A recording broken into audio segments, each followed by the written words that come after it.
The honourable member for Virginia Waters. Thank you, Mr. Speaker. We've been advised that Mr. Leo Bennett has been hired to help collect the $1 million in pension overpayments that the minister announced a couple weeks ago. Mr. Bennett is a former bank manager for several of the pensioners, and we understand that he is asking people for their bank records, retirement income, and other personal financial sources of income. I ask the minister, is this true? And on what authority does Mr. Bennett have to ask for all this confidential information? The Honourable Minister of Finance and President of Treasury Board.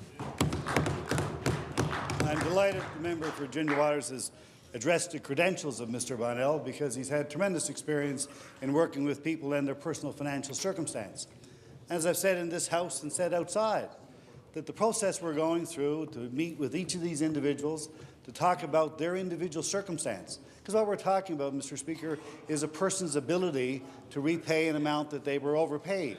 So we need to understand their personal circumstance to determine what might be a reasonable level of repayment and how we would work within their budget to set up a repayment for the individualized overpayments that they have. And in the absence of financial information, we're not able to personalize their independent arrangements. The honourable member for Virginia Waters. Thank you, Mr. Speaker. Mr. Speaker, what I'm talking about is government's legal authority to collect.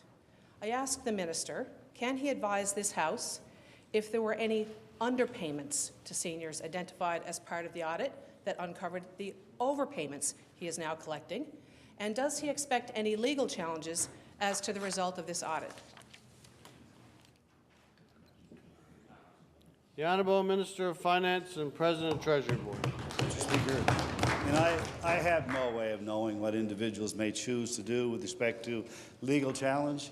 Obviously, individual citizens of Newfoundland and Labrador have a right, if they wish, to seek legal counsel on any relationship and any connection they may have with government, and they will make their own decisions as to what they may do and the advice that they will get. In fact, we've encouraged individuals to, as they're talking through this issue, to have maybe family members accompanying them if they want to seek out some advice. We've had MHAs who've been in contact with the department on behalf of pensioners. So I suspect, Mr. Speaker, that many of them will seek advice and guidance from a variety of people who they trust and respect, and I encourage them to continue to do so.